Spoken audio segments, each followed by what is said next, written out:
এই গরমে মুখের স্বাদ বদলাতে একবার এই রান্নাটা ট্রাই করতেই পারেন। মন ও জিভ দুটোই শান্তি পাবে, আমার গ্যারেন্টি। আজ সকালে বাজার থেকে অনেকগুলো গন্ধরাজ লেবু এনেছিলাম, তাই ভাবলাম একবার গন্ধরাজ কাতলার রেসিপিটা ট্রাই করি। 5 পিস মাছ নিয়েছি, গাদা পেটি আপনার যা পছন্দ তাই নেবেন। প্রথমেই মাছে নুন মাখিয়ে নেব। নুন মাখিয়ে রেখে দেবো মাছটা কিছুক্ষণ। হলুদ আমি ব্যবহার করছি না এই রান্নাটায়, তাই দিলাম না। আপনাদের মন খুঁতখুত করলে খুব অল্প একটু এই সময় দিয়ে দেবেন। 15 মিনিট এইভাবে এটাকে রেখে দিন। মাছ থেকে জল বেরোবে, জলটা ফেলে দিয়ে সেকেন্ড ম্যারিনেটটা রেডি করে নিন। গন্ধরাজ লেবু থেকে একটা টুকরো আমি কেটে নিলাম, দানাগুলো সব ফেলে দেব। এবার মাছে দিয়ে দেবো 1/2 টিস্পুন রসুন বাটা, সাথে লেবুর রসটা।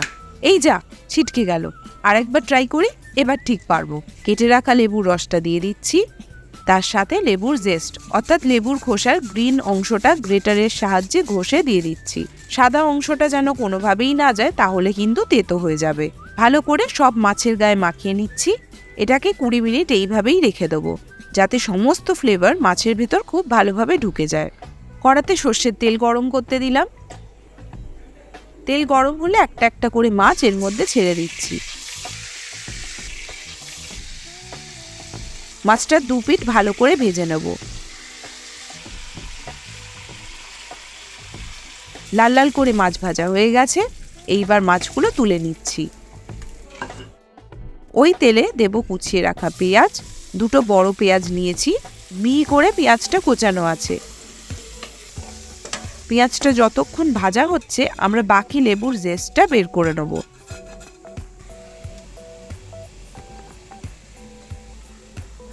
আর বাকি লেবুর রসটাও বের করে নেব। 2 টেবিল স্পুন মতো লেবুর রস লাগবে। জেস্টটা রসের মধ্যে মিশিয়ে রেখে দিলাম। পেঁয়াজটা হালকা বাদামি হয়ে গেছে, এবার 1 টেবিল স্পুন আদা রসুন বাটা দিয়ে দিলাম। ভেজে নেব কাঁচা গন্ধ দূর করার জন্য। এবার দিয়ে দেবো কাঁচা লঙ্কা। এটা আপনি যতটা ঝাল খাবেন সেই বুঝে দেবেন। এখানে আপাতত কাজ শেষ। আঁচ নিভিয়ে মশলাটা ঠান্ডা হতে দিন। তারপর মশলাটা মিক্সি জারে শিফট করে নিচ্ছি। একদম মিহি একটা পেস্ট করে নেব।